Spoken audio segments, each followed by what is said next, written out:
सावधान। इडमो अर्हन्ताडम् इडमो सिद्धाडम् इडमो आयरियाळम् इडमो अज्झायाळम् इडमो लोये सवसाहूडम्। नमः समय साराय श्वानुभूत्या चकासते चित्स्वभावाय भावाय सर्वभावान्तरच्छिदे वन्दितु सर्वसिद्धे ध्रुवमचलमणोऽवं गतिं पत्ते वोच्छामि समय पाहुड मिडमो सुध केवली भड़िदम। इसमें सदा रतिवंत वन इसमें सदा संतुष्ट रे इससे ही वन तू तृप्त उत्तम सौख्य हो जिससे तुझे इससे ही वन तू तृप्त उत्तम सौख्य हो जिससे मुझे।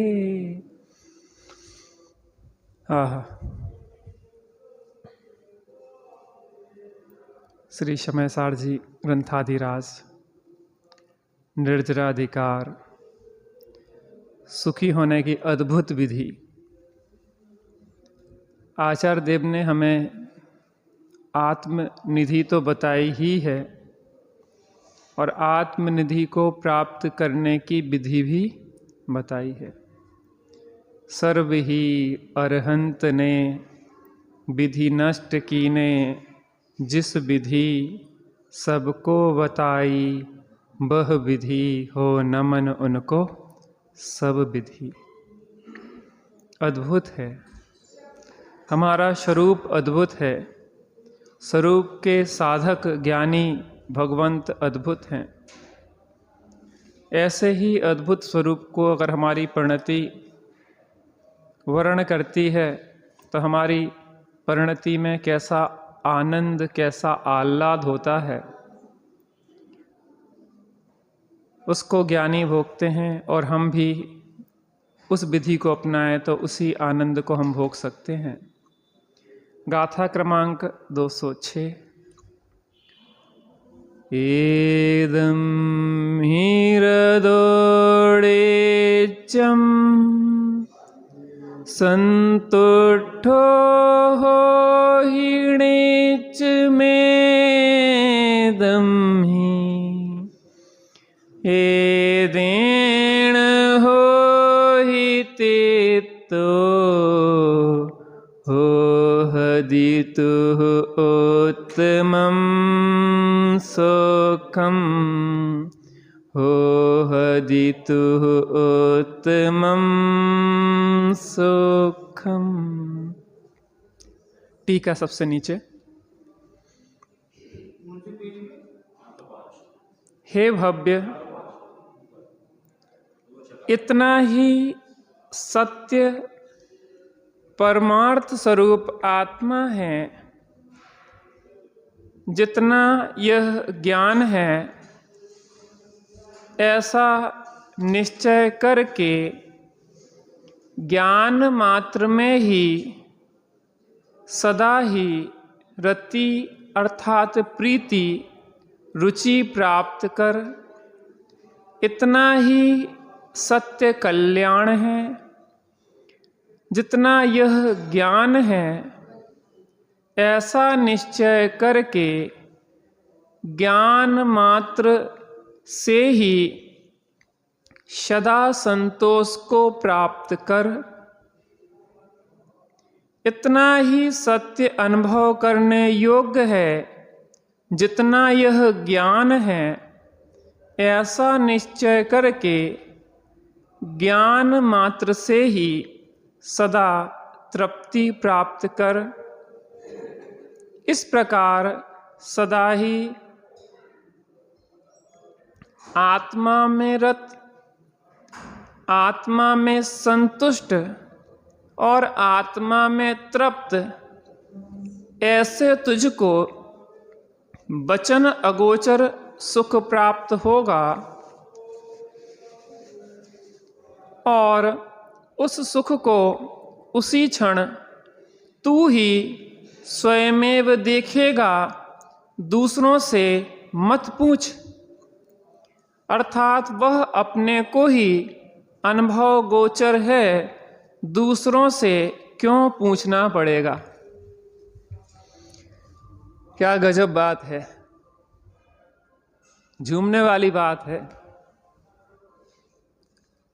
हम संसार में भटक रहे हैं, अनंत दुख भोग रहे हैं। आचार्य देव हमें सुखी होने की विधि बता रहे हैं। अभी प्रयोग करें, अभी लाभ पाएं।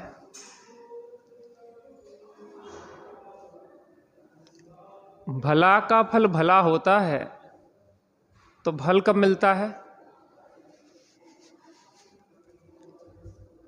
भविष्य में मिलता है। ये बात तो उधारी की हो गई। जिस समय हमने भले करने का भाव किया है, वो भाव ही हमारा भला करता है। जिस समय हमने बुरे करने का भाव किया है, उसी समय हमारा बुरा होता है। दूसरे का भला बुरा करना हमारे अधीन नहीं। आचार्य देव कह रहे हैं कि सभी जीव सुखी रहें। आचार्य देव ने यह भावना भाई उसी क्षण वो आनंदित है। और सुखी जीव ही वास्तव में सुखी होने की विधि बता सकता है।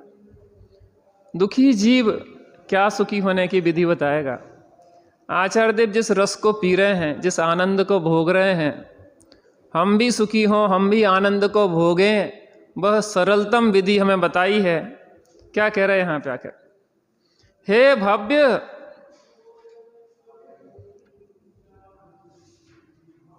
अभव्य जीव होते हैं, निकट भव्य जीव होते हैं, दूर भव्य जीव होते हैं और दूरान दूर भव्य होते हैं। कितने प्रकार के भव्य हो गए? निकट भव्य, पहले तो भव्य, फिर निकट भव्य, फिर दूर भव्य, फिर दूरान दूर भव्य। भव्य माने जो मोक्ष जाने की पात्रता रखते हैं, वह भव्य कहलाते हैं। जो मोक्ष जाने की पात्रता नहीं रखते, वो अभव्य कहलाते हैं। निकट भव्य जो शीघ्र मोक्ष जाने वाले हैं, वो निकट भव्य होते हैं। दूर भव्य जो अनंत काल बाद भी मोक्ष जाते रहेंगे, लेकिन मोक्ष जरूर जाएंगे वो।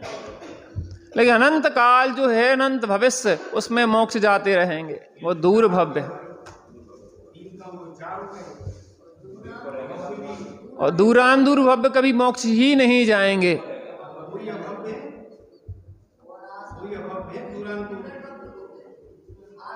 आसन्न भव्य कह दो, निकट भव्य कह दो, एक ही बात है। फिर से अभव्य, भव्य, निकट भव्य, दूर भव्य, दूरान दूर भव्य। अपन किस में है?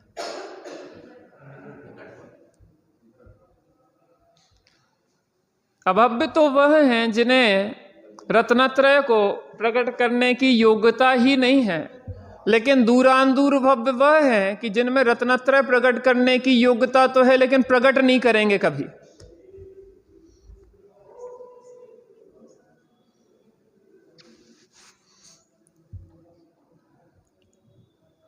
क्या कहा? एक होती है बांझ स्त्री और एक होती है ब्रह्मचारिणी स्त्री।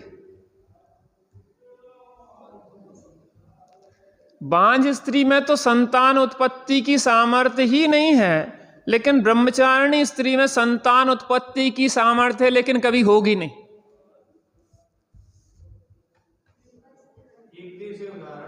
विधवा अगर शादी कर ले तो गारंटी, आजकल तो विधवाएं खूब शादी कर रही हैं। पति की आग भी ठंडी नहीं हो पाती और ऑफर आना शुरू हो जाता कि क्या है, शादी करवा दे। हमने साक्षात सुनी है इन बातों को। उसको छोड़, अपन को क्या करना है?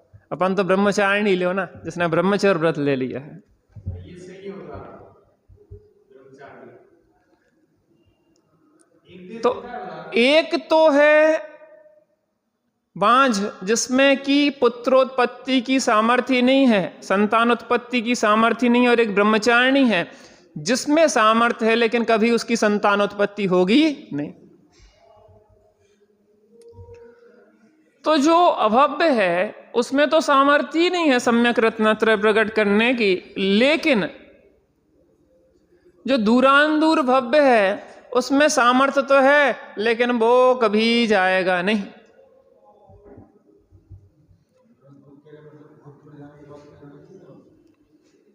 दूरांदूर माने जिसका संसार का किनारा भगवान के ज्ञान में नहीं आया। दूर नहीं है ही नहीं दिल्ली।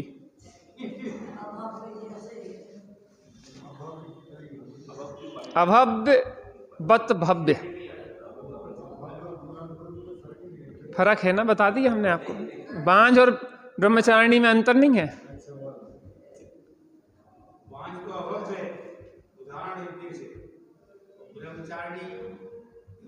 दूरांदूर भव्य जैसे दृष्टांत।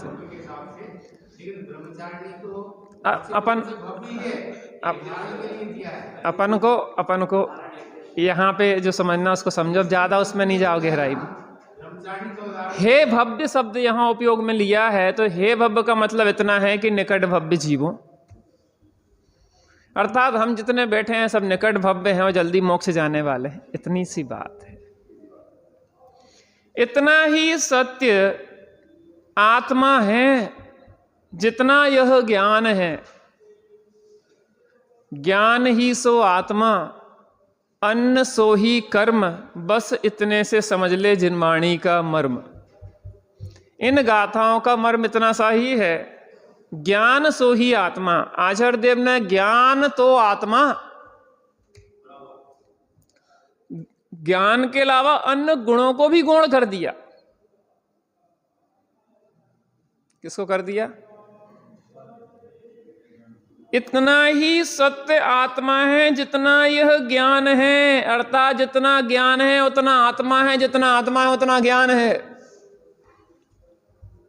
आत्मा ज्ञान प्रमाण है और ज्ञान आत्मा प्रमाण है। ज्ञान ना आत्मा से बड़ा है ना छोटा है, ना आत्मा ज्ञान से बड़ा है ना छोटा है। जितना ज्ञान है उतना ही आत्मा है। प्रवचन सार में भी वो विषय बहुत सुंदर तरीके से उसको स्पष्ट किया। बड़ा माना जाए तो क्या दोष आता है, छोटा माना जाए तो क्या दोष आता है, ये सब बताएंगे।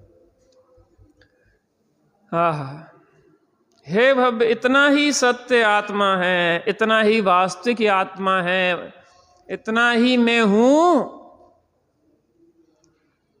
जितना यह ज्ञान है, अर्थात मैं ज्ञान मात्र हूं।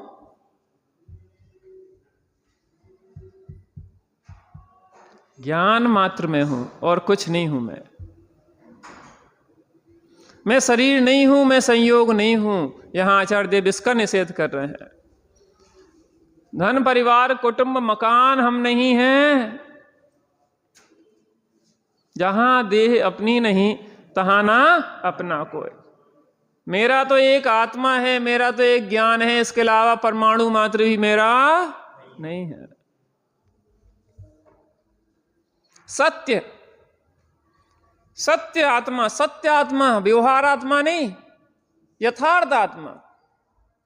व्यवहार से शरीर को भी आत्मा कह देंगे, क्योंकि शरीर के संयोग से आत्मा है, तो शरीर को भी जीव कह देंगे।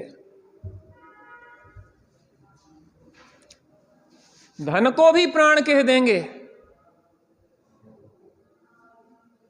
तन को भी प्राण कह देंगे, धन को भी प्राण कह देंगे। ये सब व्यवहार की बातें हैं।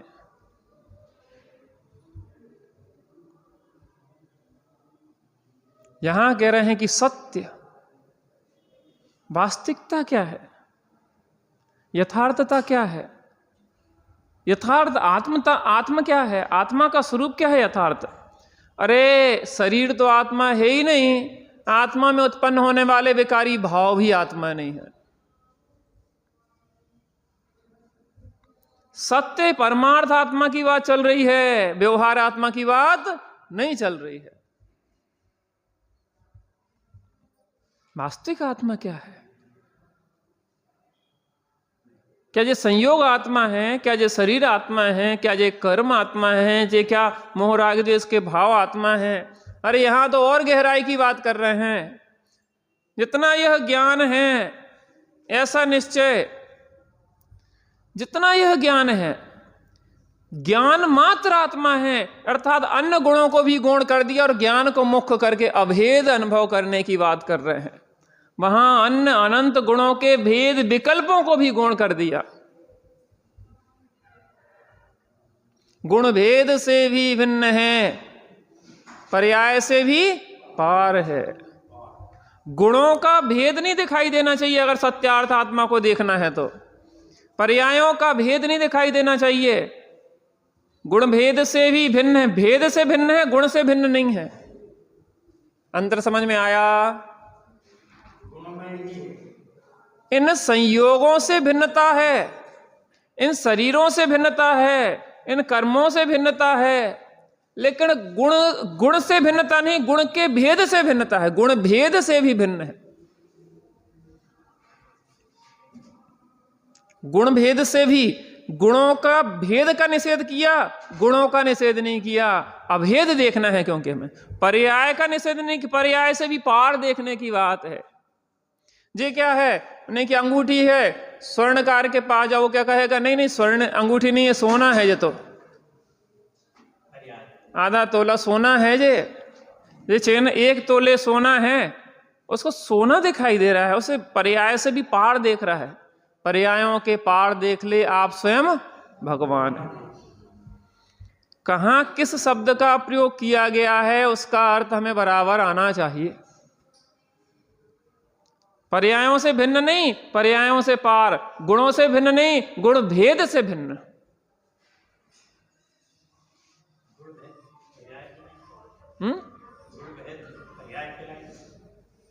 गुणों के परिणमन को पर्याय कहते हैं।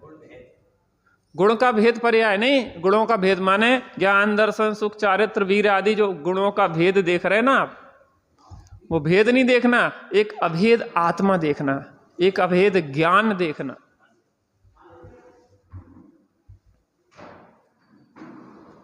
क्योंकि जब भी भेद देखते हैं गुण पर्यायों के तो विकल्प होते हैं, और आचार्य देव यहां अनुभूति कराना चाहते हैं निर्विकल्प।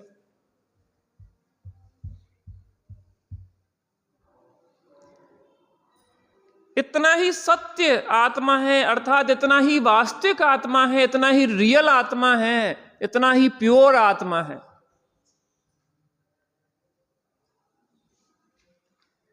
जितना यह ज्ञान है, अर्थात ज्ञान सो ही आत्मा। ज्ञान मात्र अपने को देखो। जो ज्ञान जानने, ज्ञान की प्रतिपल उठे तरंग, झांकता उसमें आत्म राम। ज्ञान की, ज्ञान हुआ गुण, प्रतिपल उठे तरंग हुई पर्याय, और झांकता आत्म राम माने द्रव्य। क्योंकि बिना द्रव्य गुण पर्याय के कोई वस्तु होती नहीं है। फिर से, ज्ञान की प्रतिपल उठे तरंग, ज्ञान की प्रतिपल उठे तरंग। तरंग क्या हुई? पर्याय। किसकी? ज्ञान की। तो क्या हुआ? गुण। और झांकता उसमें, उन सब में क्या झांक रहा है? किसकी उठ रही है तरंग? वह आत्म द्रव्य की।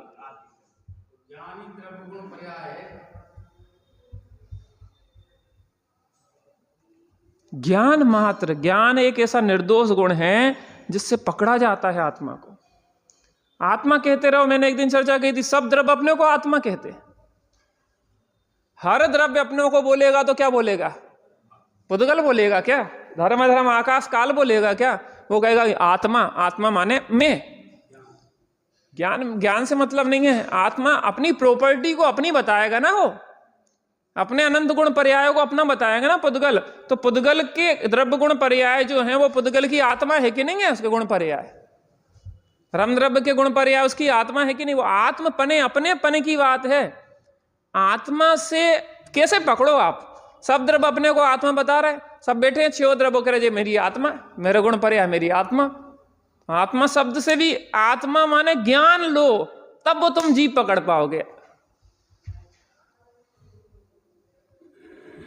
ज्ञान, इसलिए आचार्य देव ने सब जगह ज्ञान मात्र ज्ञान मात्र ज्ञान मात्र। ज्ञान मात्र का मतलब ज्ञान मात्र नहीं, अंतःपातनी अनंत शक्तियां जिसमें उछल रही हैं। अर्थात ज्ञान जिसका प्रतिनिधित्व कर रहा है ऐसे अनंत गुण।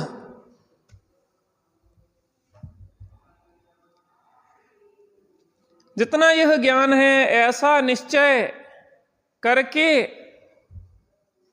कैसा निश्चय करके कि यह ज्ञान मात्र जो है वह ही मैं हूं।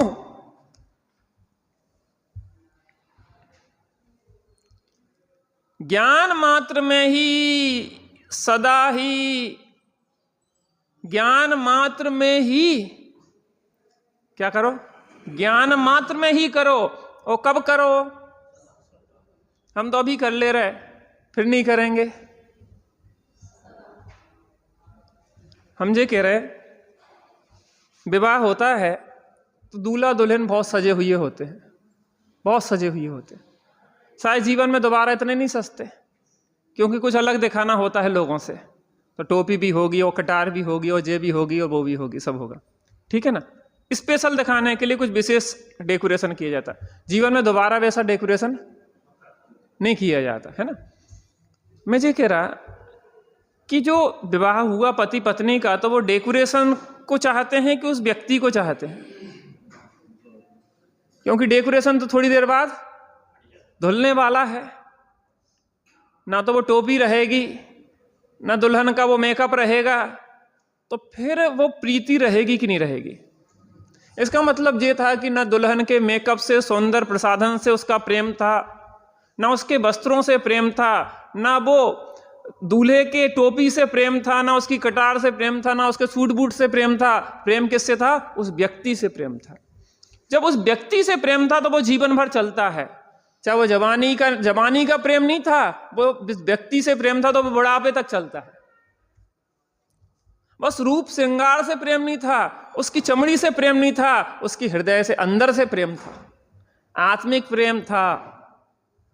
और आजकल चमड़ी से प्रेम करने वाले, उनका थोड़ा सा रूप निखार कम हुआ सो तलाक ले लो। अब क्या है, अरे क्या है, तुम्हारी फीलिंग्स एक दूसरे से जो जुड़ी है वो भावनात्मक जुड़ान होता है, शारीरिक थोड़ी ना है मात्र।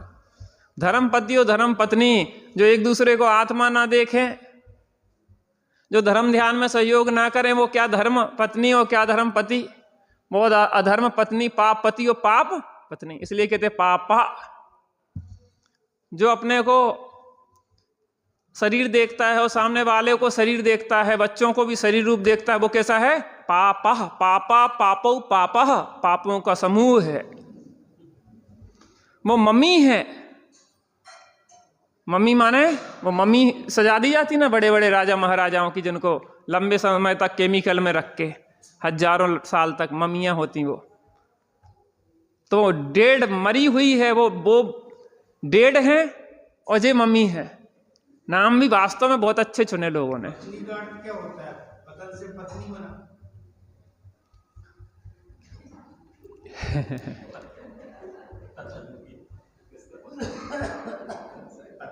धर्म का पालन में सहायक, उसको यूं कहें अर्धांगिनी। आपके जीवन को संवारने वाली है, आपका आधा जीवन है, आपका आधा अंग है, आपके जीवन का एक हिस्सा है, एक पार्ट है। एक गाड़ी के दो पहिए हैं। आपने ये वचन से पत्नी को जोड़ा। पतन पत्नी नहीं करवाती, पतन करवाता है मोह। कौन करवाता है, मोह। संसार में बिसबेल नारी तज गए जोगीश्वरा। स्त्रियां लिखें अगर तो संसार में बिसबेल पुरुष तज गई योगीश्वरी। तो वो पुरुष वर्ग की तरफ से लिखा तो ऐसा लिखा स्त्रियां विषबेल नहीं है, पुरुष विषबेल नहीं है, उनके प्रति जो आकर्षण है, मोह, वो विषबेल है। तो उस वस्तु व्यक्ति के ऊपर आरोप करके उसको भी बुरा बता देता है। कोई दूसरे का खिलौना छी छी छी, गंदी चीज है, छी, वो खिलौना इतना प्यारा है, वो छी छी है क्या? दूसरे की मिठाई वो छुड़ा रहा था बच्चा, छी छी छी छी छी छी, मिठाई छी छी है क्या? नहीं, छी छी इसलिए है कि तेरे काम की नहीं है, वो परवस्तु है। कहाँ क्या अभिप्राय बता रहे हैं आचार्य देव, उसको समझना पड़ेगा। एक दूसरे के प्रति द्वेष कर दें, स्त्रियों के प्रति द्वेष करते रहें, अरे ये तो नरक का द्वार है। नरक का द्वार अकेले नहीं है, वो मोक्ष का द्वार भी है। रानी चेलना जैसी पत्नी हो तो राजा शरण्य के लिए मोक्ष का द्वार बन गई हो। और आप आकर्षण करें, अगर आप उसके प्रति मोह करे रहें तो वो नरक का द्वार, निमित्त वो नहीं करवाएगी नरक, आपको, आप निमित्त बन जाएंगे, वो निमित्त बन जाएगी आपको नरक जाने में, और आप उसके लिए निमित्त बन जाएंगे, मोह में पड़े रहे। वास्तव में इस जीवन में करने लायक एक जो कार्य है वो यह है जो यहां बता रहे हैं। ज्ञान में ही सदा ही, ज्ञान में ही सदा ही रति प्राप्त कर। रति करना है ना, वो रक्ता रानी के प्रति उस राजा का जो प्रेम था, उसने उसकी क्या दुर्दशा करवाई। अरे रत होना है तो एक आत्मा में होने लायक है, और कहीं रत होने लायक, प्रीति करने लायक अन्य कोई स्थान नहीं है। पूर्व में शायद चर्चा करके, स्थाता का स्थायी स्थान तो एक शुद्धात्मा ही है। क्या आचार्य देव सही बताया। हम सब लोगों उनकी ऐसी होती है आचार्य देव की मर्जी कि सबको, जैसे सीता के जीव ने रावण के जीव को पकड़ के नरक से खींचना चाहा था।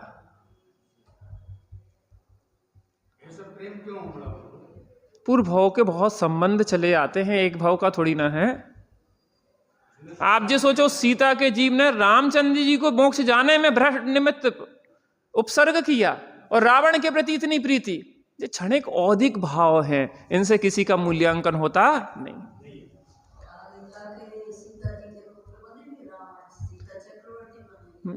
लक्ष्मण और रावण दोनों पुत्र बनेंगे। जे भूल के अपना घर, जाने कितनों के घर तुझको जाना पड़ा। जो थी माता तेरी वो ही पत्नी बनी, पत्नी से फिर तेरी भगनी बनी। रिश्ते करते रहे हम बिछुड़ते रहे, ना ठिकाना मिला भूल के अपना घर। कैसे कैसे संबंध हमने बनाते रहे, हम बिछुड़ते रहे, कोई ठिकाना नहीं मिला। अब ठिकाने की बात है। ज्ञान मात्र में ही सदा ही रति प्रीति रुचि प्राप्त कर, और कहीं रुचि प्रीति करने लायक नहीं है। सबकी रुचि छोड़ दो, छोड़ दे सारी दुनिया, किसी के लिए नहीं, अपने लिए। किसी के लिए क्यों छोड़ दो अपने लिए छोड़ो ना, अपने आनंद के लिए, अपने सुख के लिए, अपनी प्रभुता के लिए। नहीं लगता आप लोगों को कि ये काम पहले करने लायक है? आप लोगों की प्लानिंग तो नहीं आगे घर जाके रोटी बनाने, सब्जी बनाने, ये करने, वो करने, दुकान खोलने, सब करने? आचार्य देव कह रहे वो सब प्लानिंग कैंसिल करो। सबसे पहली प्लानिंग है कि हमें मोक्ष जाना है, और हमारा पुरुषार्थ ऐसा होना चाहिए कि इसी क्षण मोक्ष चले जाएं। ना हम स्त्री देखें अपने को, ना पुरुष देखें, तो प्रकृति वो व्यवस्था करेगी कि शीघ्र तुम्हें मोक्ष की टिकट कटवा देगी। भावना भाव सब भूल जाओ। अपन बैठते यहाँ ध्यान में, जो सोचो कि अब बैठे ही रहेंगे, हम उठेंगे ही नहीं, या तो विकल्प टूटे या पर्याय छूटे, इस कीमत पे हम बैठे रहेंगे। सही बताएं, हमारे बिना कोई काम रुकने वाला नहीं है। सब काम बहुत व्यवस्थित चल रहे हैं। हम तो एक कठपुतली की तरह मात्र ऊपर जो चला कोई दूसरा है, हम नाचते हुए दिखाई दे रहे हैं। आपको नहीं लगता कि हम कठपुतली की तरह एक कर्म की कठपुतली बने हुए चल रहे हैं? अपने सोचे हुए इस दुनिया में होता क्या है प्रदीप भैया? अपने सोचे से कुछ होता है? अभी वो राजकुमार पंडित जी का स्वाध्याय रविवार को रखा था अपन ने, ना तो राजकुमार जी आ पाए, ना उनको लाने वाले आ पाए। तो यही तो हम कह रहे हैं इसलिए तो हम कह रहे हैं कि योग्यता से काम होता कि हमारे विकल्प से होता। हमारी भी योग्यता नहीं थी, इसलिए हम भी नहीं आ पाए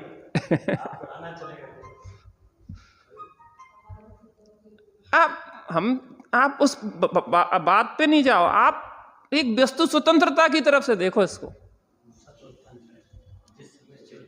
कितना व्यवस्थित है भगवान के ज्ञान में। हमारे अपने आपके विकल्प से होता क्या है दुनिया में? तो क्या हम विकल्प करें? कार्य विकल्पों से नहीं होता, मूर्ख व्यर्थ ही वो झाड़ होता। अभी 1 मिनट में पूरा प्रेशर खत्म होने वाला है आपका। ब्लड प्रेशर की बीमारी तो पता नहीं कहां चली जाएगी आपकी।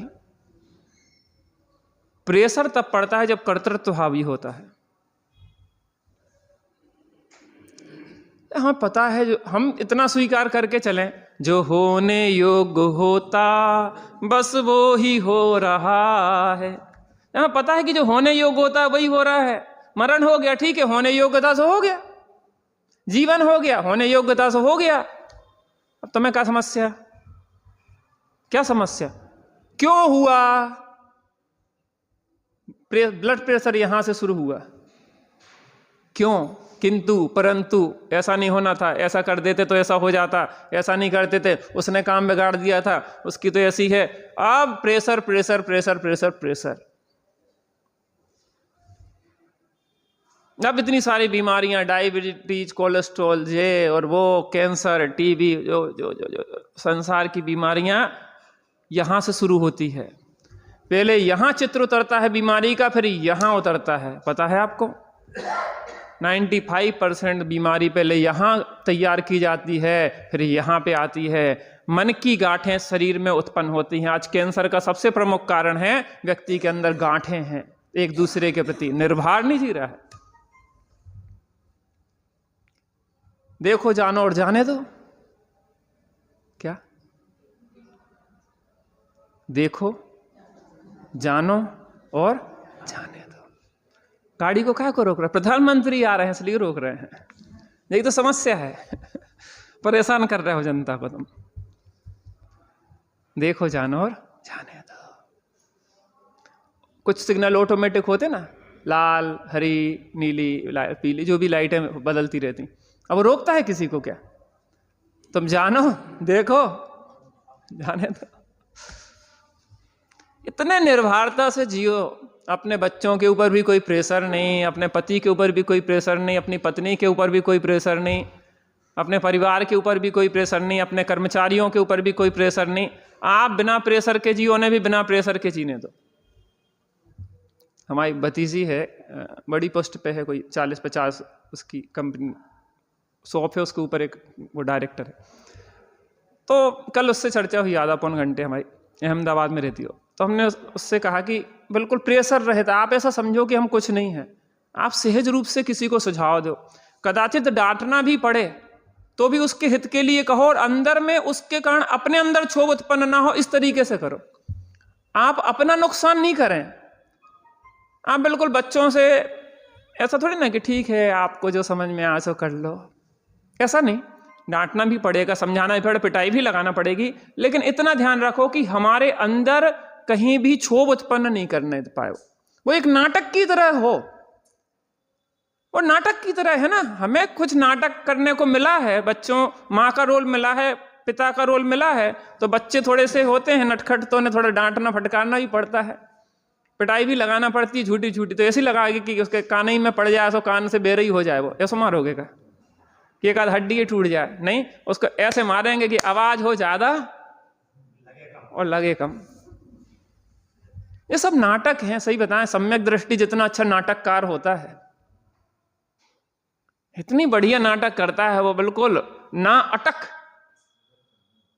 अटकता नहीं है, बस सब खूब खूब गुस्सा करेगा, खूब। रामचंद्र जी ने खूब लड़ाई झगड़ा डिसम डिसम सब हुआ और जे गए मोक्ष। लक्ष्मण को 6 महीना टांगे रहे और सरयू के तट पर उनको वो करवाओ और वे गए दीक्षा ली और बस जय जयनाथ परम गुरु। ये है नाटक।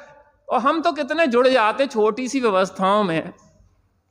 भरत चक्रवर्ती 6 खंड 96,000 रानियां, दुनिया को देख रहा हो कि बड़ी परेशानी है भैया। उन्हें कहा कि परेशानी, वे भिन्न जानते हैं कि परमाणु मात्र भी मेरा नहीं है। यहां क्या कह रहे हैं? ज्ञान मात्र। वो ये महसूस करते हैं कि मैं ज्ञान मात्र हूं, कोई प्रेशर नहीं। जब तक व्यवस्था थी, नियोग था वो चक्रवर्ती पने का, सो चक्रवर्ती को भुगता और बस जे छुट्टी हुई और भागे। कहां जा रहे महाराज? बस अब टाइम नहीं है बताने का। गए गए और जे फेंके और बस जे बैठे और केवल ज्ञान, पीछे वाले ढूंढते रह जाओगे। इतना सरल काम है भाई साहब। ये सब नाटक बड़े से बड़े मिलेंगे आपको, आप आत्मबोध करेंगे, आपको आत्मज्ञान हो जाएगा तो दुनिया के उत्कृष्ट जो पद हैं वो आपको दिए जाएंगे। प्रकृति की व्यवस्था है, जो पदों को पाना चाहे तो उसको पद नहीं मिलते। दिल्ली में जो मुख्यमंत्री बनना चाह रहे थे उन्हें मुख्यमंत्री नहीं बनाया गया, जिसको पता ही नहीं होता कि मुख्यमंत्री बन जाए। मध्य प्रदेश में भी जो मुख्यमंत्री बन रहे थे सबसे पीछे की लाइन में बैठे थे और जिन्हें लग रहा होता कि हाँ हमारा नाम बोलने जा रहा था बे। जो प्रकृति में जो निष्प्रह भाव से जीता है उसको पद दिए जाते हैं, और जो हाय हाय हाय हाय हाय आ जाओ वो कहते चलो गेट आउट निगोद बैक टू पवेलियन। गजब बात है आनंद करने की। हा हा हा। इतना ही सत्य कल्याण है जितना यह ज्ञान है। सत्य कल्याण, शिव स्वरूप शिवकार। ये सत्य स्वरूप जो है यही कल्याण स्वरूप है। यह ज्ञान जो है वही सत्य है, वही कल्याणकारी है। सत्यम शिवम और सुंदरम। जो सत्य है वही शिव है, वही सुंदर है। क्या शब्द डाले आप, रीझ जाओ, झूम जाओ। सत्य कल्याण है, सत्य कल्याण है जितना यह ज्ञान है। ऐसा निश्चय करके ज्ञान मात्र में ही सदा संतोष प्राप्त करो। संतोषी सदा सुखी और संतोषी सदा दुखी। हमारी सीमा का मूल्यांकन करो, कितनी सीमा है, कहां तक सीमा है हमारी। अपनी चौहद्दी को तो समझो, अपने चतुष्टय को तो समझो, अपने द्रव्य क्षेत्र काल भाव को तो समझो। क्यों अतिक्रमण कर रहे हो? नहीं तो फिर बुलडोजर चलेगा, फिर कष्ट होगा। जब बुलडोजर से आपकी बिल्डिंग गिराई जाएगी, अतिक्रमण करके दूसरे की जमीन पे बिल्डिंग खड़ी करी थी और बुलडोजर चलेंगे, ट्विन टावर जब ढाए जाएंगे, बरसों में जो तैयार हुए थे सेकंडों में पतन हो जाएगा। अरे इस शरीर की बिल्डिंग को अपन ने अपना मान लिया था, दूसरे के क्षेत्र में अतिक्रमण किया था तो प्रतिक्रमण करना पड़ेगा। जब प्राण खिंचते ना तो जम की कूटन होती है। देखिए आपने जम कूटन नहीं देखी? अभी नहीं, अपन तो अंत में देखेंगे, अभी थोड़ी ना देख ले जब हम जाएंगे। लेकिन दूसरों को देखिए आपने जमकूटन, जब चिल्लाते हैं वो जमकूटन वो होती है जिसने अपने शरीर में प्रीति कर ली है, वो शरीर से प्राण खिंचते हैं तो फिर उसको पीड़ा होती है कि हमारा तो सब छूटा छूटा छूटा। ये होती जमकूटन। हाय मरे हाय मरे हाय मरे। उसको ये बोध नहीं है कि अजर हूं अमर हूं न मरता कभी। निर्वाह कर रहे थे आप कर हो गया, निर्वाह नहीं करता हमने। अकर्तृत्व भाव ही निर्भर करता है। जहां भी आप हो सब नाटक करो, यही निर्भरता है। नाटक को नाटक की तरह देखो, यही निर्भरता है। किसी के ऊपर जबरदस्ती का कब्जा नहीं जमाओ, यही निर्भरता है।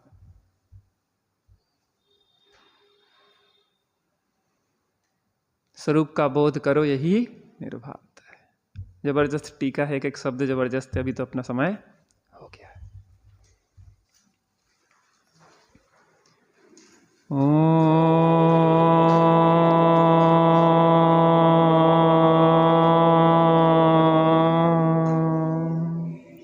शांति शांति शांति।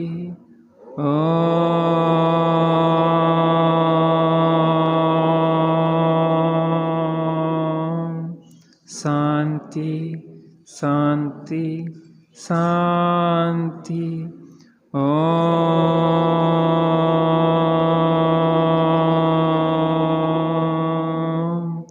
शांति शांति शांति।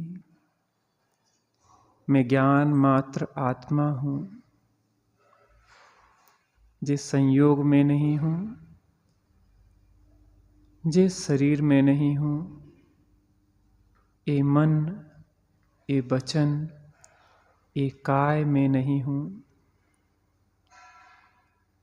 ए मोह राग देश के भाव भी मैं नहीं हूँ।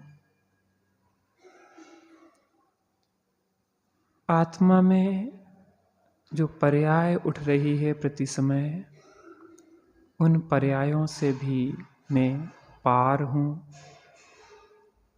ज्ञान दर्शन आदि जो गुण भेद हैं, उन गुण भेद से भी मैं भिन्न हूँ।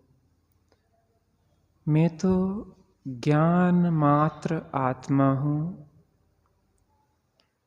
उस ज्ञान मात्र आत्मा में ही रति करने योग्य है, प्रीति करने योग्य है और उसी में रमणता करने योग्य है। हम थोड़ी देर के लिए उस ज्ञान मात्र आत्मा में डूबने का अभ्यास करते हैं।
शांति शांति शांति।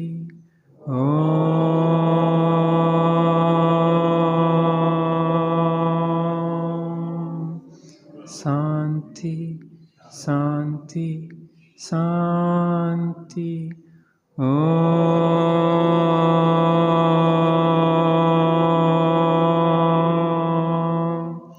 शांति शांति शांति। सहजानंदी शुद्ध स्वरूपी अविनाशी हूँ आत्मस्वरूप। सहजानंदी शुद्ध स्वरूपी अविनाशी हूँ आत्मस्वरूप। सहजानंदी शुद्ध स्वरूपी अविनाशी हूँ निज निधि निज में बताई यह अनंत उपकार है। उसके लिए जिन वाणी माँ को वंदना सतवार है। उसके लिए जिन वाणी माँ को वंदना सतवार।